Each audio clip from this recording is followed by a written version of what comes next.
Y a-t-il parmi nous un seul juste? Alors, je l'ai dit tout à l'heure, c'est un message simple et c'est un rappel de la connaissance biblique. Toutefois, si certains n'ont jamais entendu ce thème, eh bien, je pense que cela va vous édifier et va vous permettre d'aller un peu plus loin ou du moins de répondre à certaines questions que soit vous ne vous êtes pas encore posées, soit vous allez vous poser, n'est-ce pas? Alors, c'est moi qui vais maintenant poser 3 questions. Essayez d'y répondre vous-même, d'accord? Faites le test chez vous et essayez de répondre à ces questions. Ok. Comment serons-nous jugés? Comment serons-nous jugés? Est-ce que nous serons jugés selon nos propres critères et selon ce que l'on estime juste, n'est-ce pas? Ou plutôt selon la justice de Dieu et selon les critères de Dieu? Notre justice nous jugera ou celle de Dieu? Avec nos critères ou avec ses critères? Quels sont les critères de justice? Qu'est-ce que ça veut dire que d'être juste? Bien. Alors, sommes-nous justes? Une deuxième question, parce qu'on respecte le code de la route? Est-ce que nous sommes justes et finalement de bons citoyens et de bons candidats pour la cité céleste parce que nous respectons le code de la route, nous payons nos impôts et nous appliquons les lois du code pénal? Ou est-ce que c'est parce que c'est Christ qui nous a justifiés? Voyez-vous? Tu ne peux pas dire mais je suis juste, tout va bien pour moi parce que je vis dans les règles. Mais quelles règles? Si c'est les règles du monde, c'est un minimum, on va le voir. Il s'agit plutôt de vivre selon les règles de celui qui est notre créateur et de celui qui va nous juger. Et encore une fois, je le dis souvent, ce ne sera pas un jugement de condamnation, mais un jugement de rétribution. Alors, il faut connaître toutes ces choses et ce que j'appelle les principes du royaume pour aller plus loin et pour essayer d'arracher, n'est-ce pas, des récompenses supplémentaires. Sommes-nous donc des justes? Vivons-nous selon notre propre idée de la justice ou selon l'idée de Dieu, selon la justice biblique et la justice céleste? Encore une fois, le fait de ne pas griller le feu rouge, de ne pas voler un seul iota, un seul bonbon dans la boulangerie, de ne pas rouler 1 km/h au-dessus de la limitation, ce n'est pas ça qui fait de toi un juste aux yeux de Dieu. Alors que pour toi, tes critères de justice vont te dire, mais si, je suis juste, parce que je respecte toute la loi. La loi des hommes n'est pas la loi de Dieu, n'est-ce pas? Alors, je vais lire quelques versets. Bien sûr, nous allons ouvrir la parole de Dieu. Je vous invite à ouvrir la Bible dans Ecclésiaste, chapitre 7, verset 20. Je vais lire pour vous. Non, il n'y a sur la terre point d'homme juste qui fasse le bien et qui ne pêche jamais. Non, il n'y a sur la terre point d'homme juste qui fasse le bien et qui ne pêche jamais. Waouh! C'est le livre de l'Ecclésiaste écrit par Salomon, fils de David, vers l'an moins 935 à peu près. Plutôt l'an 900. Il s'agirait que, bon, ça c'est pour votre culture, ces écrits, Salomon les aurait rédigés vers la fin de son règne. Passons. Donc, Salomon reconnaît et dit que non, sur la terre, il n'y a pas d'homme juste qui fasse le bien, qui ne pêche point. Ok. Romains 3, verset 10, l'apôtre Paul. Selon qu'il est écrit, il n'y a point de juste, pas même un seul. Ici, c'est donc Paul qui écrit à l'église de Rome vers l'an 57-60. Donc, là, on a un regard une lecture plutôt qui doit nous interroger parce que on a un auteur de l'Ancien Testament, dans l'Ancienne Alliance, qui nous dit qu'il n'y a pas de juste. On peut comprendre, la loi, tout ça, ok. Et puis, Christ vient avec la grâce, et Paul nous annonce que il n'y a pas de juste. Pas même un seul.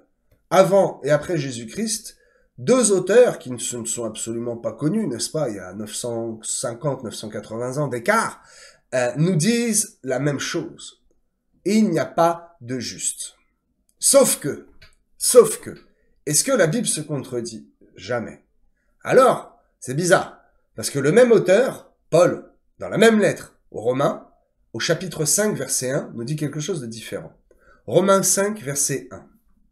Étant donc justifiés par la foi, nous avons la paix avec Dieu par notre Seigneur Jésus-Christ. Waouh! Nous sommes justifiés par la foi. Ce n'est pas tout à fait ça, être juste. Ce n'est pas parce que nous sommes justifiés que nous sommes justes. Nous sommes justifiés par la foi, qui veut dire dikaio en grec, qui signifie en fait juste, mais selon d'autres critères. Juste, c'est-à-dire que cela nous amène plutôt à avoir une justification, une légitimité. Voilà, le mot est trouvé, c'est exactement ça. Nous avons une légitimité devant Dieu. Mais ce n'est pas autant que le terme dikaio sune. Ici, c'est juste la racine. Dikaio. Nous sommes donc justifiés par la foi. Notre foi, mais finalement, ce n'est pas notre foi. Parce que c'est la foi pistis, c'est la foi qui t'est donnée. C'est la foi de Dieu, la foi que Dieu met en nous. Donc, Dieu nous donne ce don de la foi qui nous permet déjà d'être justifiés parce que nous avons la foi. Donc, nous avons la paix. De mémoire, la paix, c'est eréiné, c'est-à-dire une paix parfaite. Ce n'est pas une paix, le contraire de guerre. C'est une paix, un sentiment, plus qu'un sentiment, une vie en tranquillité et dans une sérénité sans aucune pensée d'inquiétude. Voilà, c'est eréiné, c'est ça. Le terme est bien décrit. Ok. Tandis que le terme dikaio sune, ça, c'est autre chose. Ça, c'est la justice selon Dieu. Alors, allons voir dans quel verset, eh bien, ce terme est utilisé. Ben, juste un peu plus loin, nous venons de lire à l'instant Romains, chapitre 5, verset 1. Je vous invite à aller un peu plus loin et à lire Romains 5, 17. Si, par l'offense d'un seul, la mort a régné par lui seul, à plus forte raison, attendez un instant. À plus forte raison, ceux qui reçoivent l'abondance de la grâce et du don de la justice régneront-ils dans la vie par Jésus-Christ lui seul. Bon, je vais le relire un peu plus vite pour ceux qui n'ont pas pu prendre la référence et je vais expliquer ce verset qui peut être compris ou pas compris du tout en fait.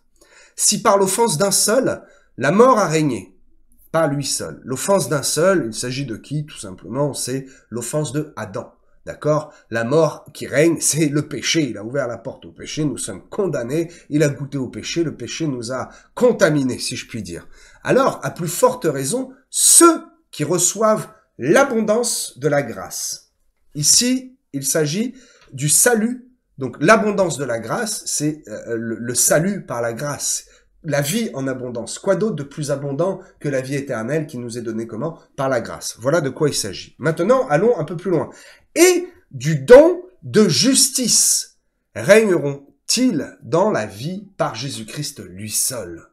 Oui, c'est a fortiori. Si à cause d'un, nous avons été condamnés, eh bien, à cause d'un autre, nous serons graciés. Et ici, je mets un point d'exclamation sur ce terme, l'abondance de la grâce et du don. Donc, croyez-moi, j'ai tout vérifié, le grec, tout. Et du don de la justice. C'est bien quelque chose qui nous est donné. En plus de la foi, en plus du dikaio qui nous justifie, nous avons ce don de justice, de dikaio sune. Et cette justice, droit, c'est la mesure dans laquelle nous commençons à pouvoir être acceptables par Dieu. Dans les normes de Dieu, il y a des normes. Eh bien, lorsque nous atteignons ce statut de justice qui nous est donné par un seul, par Jésus-Christ, n'est-ce pas? Ce statut de dikaio sune, eh bien, nous sommes acceptables devant Dieu. Tu peux être acceptable devant Dieu tout en ayant dépassé légèrement la limitation de vitesse. Pourquoi? Parce que tu as demandé pardon, parce que tu t'es repenti et que tu ne l'as pas refait. C'est un exemple, je n'incite pas à rouler vite. Mais les normes de la terre, les normes humaines de notre esprit, ce que l'on pense être bien, n'est pas en fait suffisant. Ce que l'on pense être bien, c'est juste dikaio. C'est nous sommes justifiés par la foi, mais ça c'est le minimum. Mais Dieu nous amène dans une autre dimension, dans la dimension du dikaio sune, d'être vraiment juste selon ses règles à lui. Nous ne sommes pas seulement légitimes, hein. On parle d'enfant légitime ou illégitime. Tu peux avoir un enfant que tu rends légitime, c'est le tien, mais ce n'est pas pour autant qu'il va obéir vraiment à tes, comment dire, j'allais dire à tes ordres, non, à tes ordonnances. Ce n'est pas pour autant qu'il va se soumettre à ta justice et à tes règles de justice. Voilà. Toi, tu dis pour avoir mon enfant, pour qu'il me fasse plaisir, moi, il faut que sa chambre soit rangée. Mais l'enfant, dans sa tête, il va dire non, pour faire plaisir à mon père, il faut que je lui fasse un beau dessin. Alors le beau dessin fait plaisir, mais cela ne suffit pas. Il faut comprendre les critères par lesquels nous serons jugés, et il faut comprendre, jugement de justice, de rétribution encore une fois, et il faut comprendre comment Dieu voit les choses, et comment Dieu a donné les règles de la justice, les règles du dikaio sune, n'est-ce pas? Ok. Nous voyons que le dikaio, la foi qui nous est donnée, c'est déjà un premier don, cette foi-là que nous avons et que nous entretenons, nous amène au statut d'être justifiés. Romains 5.1. Nous sommes donc justifiés par la foi. Et pour arriver au statut de juste, eh bien, en fait, on ne peut pas le faire. On ne peut pas se rendre juste tout seul. Pourquoi? Parce que c'est un don de Dieu. C'est lui qui nous rend juste. Mais comment alors? Comment demander ce don? Comment y aller? Eh bien, en aspirant, n'est-ce pas, aux dons les meilleurs, et en manifestant notre réelle envie. Allons un peu plus loin. Je vais lire une prophétie d'Ézéchiel, et quelque chose dans la fin de la référence biblique m'a vraiment interpellé, et je dis, Seigneur, peut-être, je pense que beaucoup n'ont jamais lu ce verset, cette histoire, ce récit, et ce qui est dit à la fin du prophète. Et ça m'a fait penser à beaucoup de choses. Ok, allons-y. Je vais lire donc Ézéchiel 33, 12. Et pour ceux qui sont amoureux de la parole, je vous invite à prendre comme référence, pour confirmer les écrits d'Ézéchiel, hein, le prophète Ézéchiel, 18, verset 24. Donc, nous allons lire Ézéchiel 33, verset 12, et dans votre intimité, dans votre propre étude, je vous invite à lire Ézéchiel 18, 24, de référence connexe. Ok, Ézéchiel 33, verset 12. « Et toi, fils de l'homme, dis aux enfants de ton peuple, la justice du juste ne le sauvera pas au jour de sa transgression, et le méchant ne tombera pas par sa méchanceté le jour où il s'en détournera, de même que le juste ne pourra pas vivre par sa justice au jour de sa transgression. Lorsque je dis au juste qu'il vivra, s'il se confie dans sa justice et commet l'iniquité, toute sa justice sera oubliée, et il mourra à cause de l'iniquité qu'il a commise. Lorsque je dis au méchant, tu mourras, s'il revient de son péché et pratique la droiture et la justice, s'il rend le gage, s'il restitue ce qu'il a ravi, s'il suit les préceptes qui donnent la vie sans commettre l'iniquité, il vivra, il ne mourra pas. Tous les péchés qu'il a commis seront oubliés. Il pratique la droiture et la justice. Il vivra. Bien. Un verset, peut-être un verset, c'est plus d'un verset. Une référence peut-être un peu longue, un peu compliquée.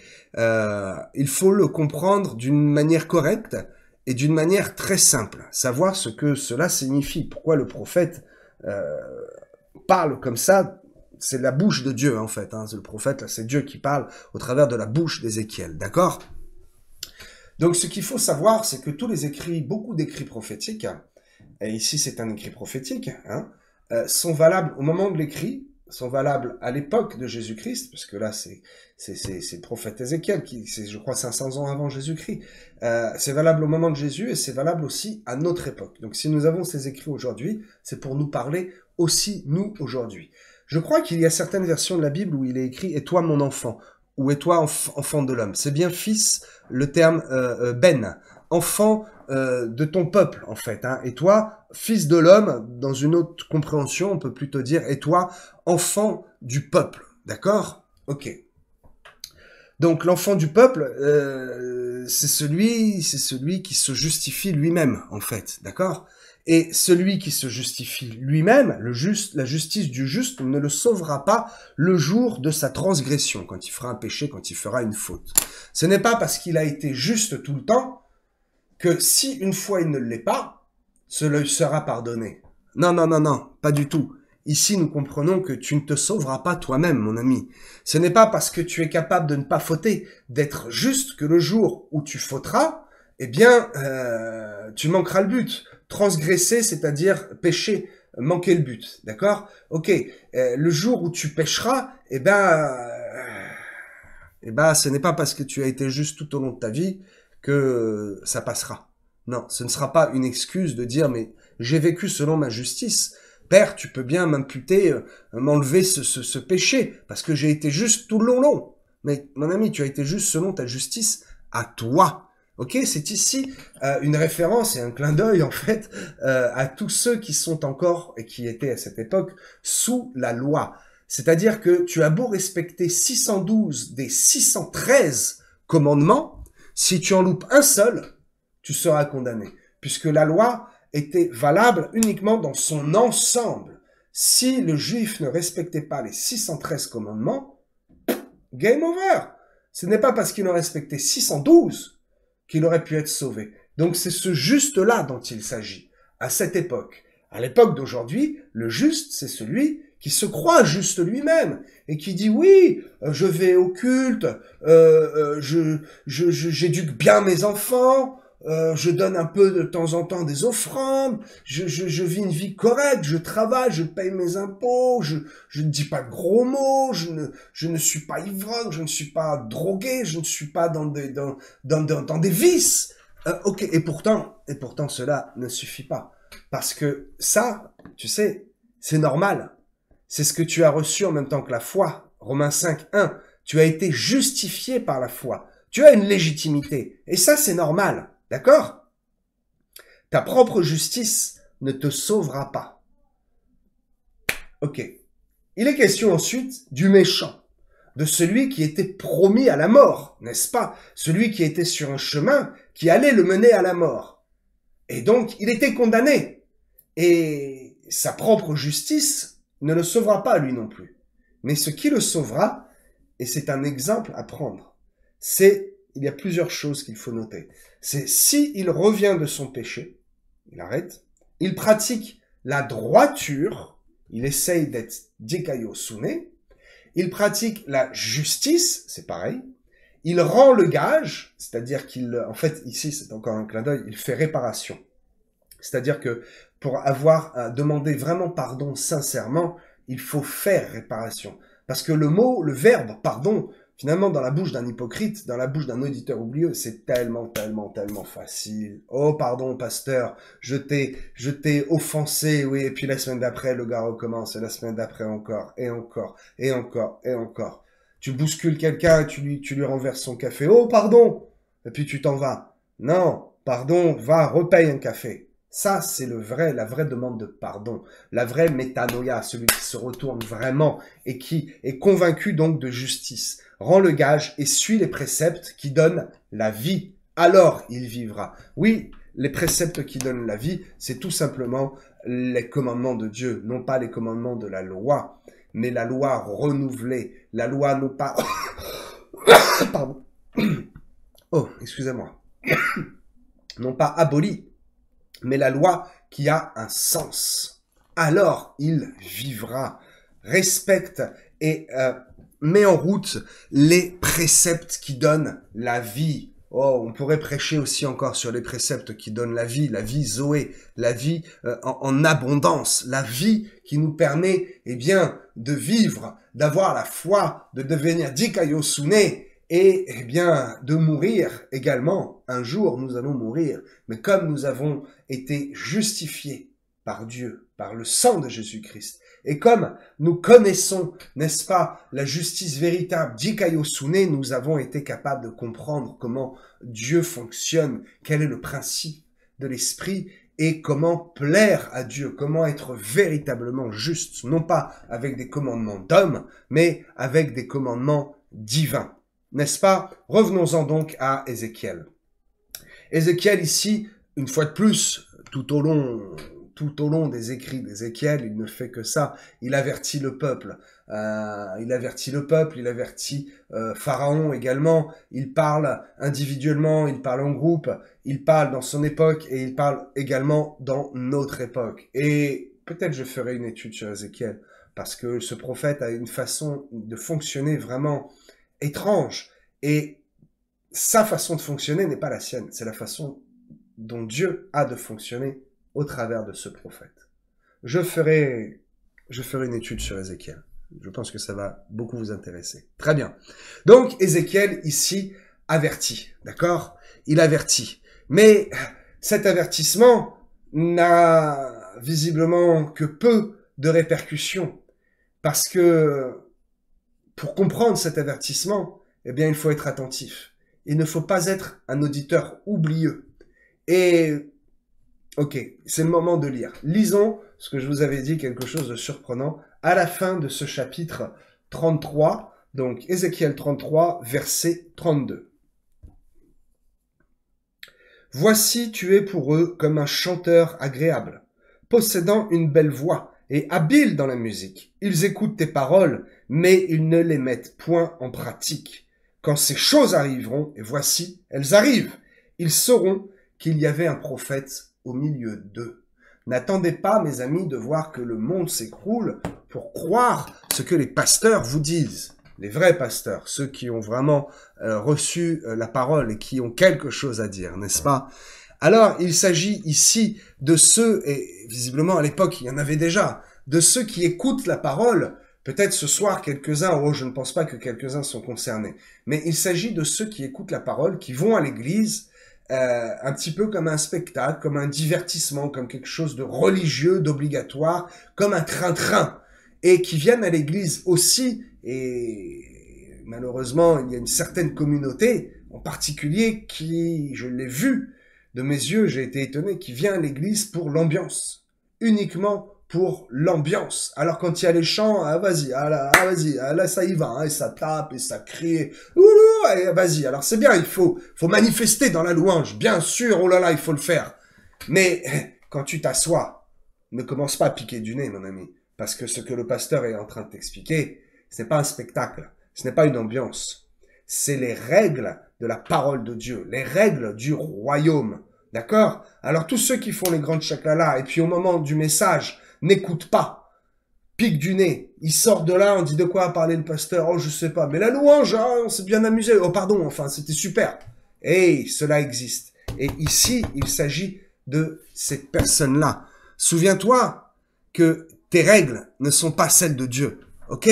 Ce n'est pas parce que tu viens à l'église, tu fais la louange super, que tu vas être dit Kayosune. Non, c'est un tout. Dieu veut aussi un moment que tu sois calme, que tu fasses le travail qu'il te confie, que tu sois un auditeur attentif, que tu écoutes. Pourquoi? Pour t'élever toi-même et pour élever les autres, pour rapporter le message que tu as entendu. Comment vas-tu aller évangéliser jusqu'aux extrémités de la terre si tu ne connais rien, si tu n'as rien écouté dimanche après dimanche, si tu as été un auditeur oublieux? Tu seras juste, et c'est pas mal déjà, tu seras juste dikayo, justifié par ta foi. Ok, mais moi je t'invite à aller chercher ce don de justice, d'accord? Ce don de justice qui va te rendre vraiment acceptable par Dieu, acceptable par la référence de Dieu, par la doctrine de Dieu, par la façon dont nous allons être jugés. Ok, je vais prendre un exemple. Je vais prendre un exemple pour bien étayer mes propos, que tu comprennes bien. Une maman panda, par exemple, hein, quand elle a 2 bébés, alors au zoo là, de Beauval, je crois, c'est arrivé il y a pas longtemps, ils les ont séparés immédiatement. Parce que sinon, naturellement, instinctivement, selon ses règles, selon sa justice de panda, eh bien la maman tue un des 2. Parce qu'elle sait bien qu'elle ne pourra pas s'occuper des 2 en même temps. Donc, elle en tue un, immédiatement. Ok. Et ça paraît normal, selon ces critères. La menthe religieuse qui va manger la tête du mari, cela est normal pour eux. C'est comme ça que ça se passe. D'accord? L'oiseau qui fait tomber volontairement l'oisillon hors du nid parce que celui-là était un peu faible ou malade. Il n'a pas pris le temps de le guérir, il n'a pas pris le temps de prendre soin de lui et de lui apporter un peu plus de nourriture. Non, ça c'est normal parce que ce sont les règles du règne animal. D'accord? Selon notre vision à nous, cela est complètement injuste. Toi, tu as des jumeaux, tu vas forcément t'occuper des deux, tu vois? Tu vas pas aller croquer la tête de ton mari. Ce n'est pas dans nos normes. Tu ne vas pas rejeter ton enfant parce qu'il a un rhume ou qu'il a la varicelle. Non, tu vois? Nous avons nos propres normes. Et dans nos normes, nous paraissent à nous normales. Mais les normes de Dieu ne sont pas les nôtres. Ce que nous pensons juste ne l'est pas forcément. Ce que le panda fait, lui pense ça juste. Mais pour nous, ce n'est pas juste, ce n'est pas normal. Ok, tu comprends? Ce que tu penses juste, en fait, c'est juste, c'est simplement normal. Ce n'est pas exceptionnel. Ce que tu crois être un bon comportement, vraiment d'exception et rare, eh bien, c'est juste normal. C'est le dikaio. Parce que nous sommes justifiés par le sang de Jésus. C'est comme ça que nous devons être au minimum. D'accord? C'est normal, en fait, de prier chaque jour. C'est normal de jeûner. C'est complètement normal d'aller tous les jours à l'église, de prier, de lire sa Bible, d'imposer la main à ses enfants. C'est tout à fait normal. Il n'y a rien d'exceptionnel. Ce n'est pas parce que tu pratiques ce comportement que tu es juste. Non. Tu es justifié parce que le sang de Christ. Mais comment tu es dikaiosune par le don de Dieu? Tu deviens acceptable selon ces critères. Eh bien, cela demande aussi parfois un effort. Parce que Job le dit. Job le dit. Comment l'homme serait-il juste devant Dieu? Mais Romain nous dit, nous sommes justifiés par son sang. Donc, il est question, encore une fois, de cercle vertueux. Comme nous sommes justifiés par son sang, comme nous sommes dikaio, alors nous devons nous attendre et poursuivre, aller chercher ce don de justice, ce don de dikaiosune. Je relis pour vous. Si par l'offense d'un seul, la mort a régné par lui seul, à plus forte raison, ceux qui reçoivent l'abondance de la grâce, c'est nous, et du don de justice, régneront-ils dans la vie? Alors en fait, c'est pas la vie, c'est régneront-ils vie, dans le domaine de la vie, dans Zoé, en vie, voilà, régneront en vie par Jésus-Christ, lui seul. Alléluia. J'espère que mon message a été clair. Cette condition, encore une fois, est valable à condition, n'est-ce pas, de comprendre que Christ a été à l'autel de la croix, de comprendre le sacrifice de Christ et de vouloir marcher sur ce chemin de justice. Ne pas s'arrêter juste à la grâce, mais aller chercher plus loin, demander à Dieu de nous guider sur ce chemin de justice. Pas seulement d'être justifié, pas d'être comme ceux qui écoutent les paroles, mais ne les mettent pas en pratique. Pas comme ceux de Ézéchiel 33-32, voici tu es pour eux comme un chanteur agréable. C'est sympa, l'ambiance est sympa, on est là, déjà ça compte, tu vois, on est là, on vient à l'église, ça compte. Non, ce n'est pas comme ça que tu vas être juste aux yeux de Dieu. C'est en allant beaucoup plus loin, en cherchant sa présence, plus que simplement le prier et lire sa Bible chaque jour. Travailler pour l'œuvre. Mes amis, travaillez pour l'œuvre. Cherchez ce que Dieu veut vous confier. Nous sommes dans les temps de la fin. Ce n'est pas encore la fin. Ce n'est pas la fin du monde. C'est les temps de la fin. C'est une chose différente. Précipitez-vous dans vos églises. Précipitez-vous dans la parole de Dieu, dans l'interprétation et la compréhension profonde des écrits. Beaucoup trop de chrétiens connaissent ce verset parce qu'un jour ils l'ont entendu, mais ils ne comprennent rien parce que personne ne leur a expliqué, parce que eux-mêmes n'ont pas été cherchés dans les profondeurs de la parole de Dieu. Alors mes amis, si vous entendez ce message et que vous êtes assoiffés de la parole de Dieu, envoyez-moi un message privé, écrivez un mail sur l'adresse de l'église. Je vais mettre un petit générique à la fin, voilà, pour tous ceux qui veulent prendre contact avec l'Église ou soutenir l'Église ou nous connaître sur les réseaux YouTube, Facebook, le site internet Parole Vivante. Voilà, je remercie Armen, merci beaucoup Armen qui forcément est connecté ce soir parce que toi tu es sur le chemin, le vrai chemin du Dikayo Sune, n'est-ce pas? Et Armen qui a fait un générique simple, visuel impeccable, très propre, qui va vous permettre eh bien d'avoir les bons coordonnées, la bonne orthographe pour le site et pour l'adresse de l'église. Voilà. Mon message s'arrête ici. Si vous avez des questions, eh bien vous connaissez le protocole, vous m'écrivez un mail ou vous laissez en commentaire. Je lis absolument tous les commentaires. Soyez grandement bénis et je vous dis à dimanche pour notre prochain culte. Alléluia.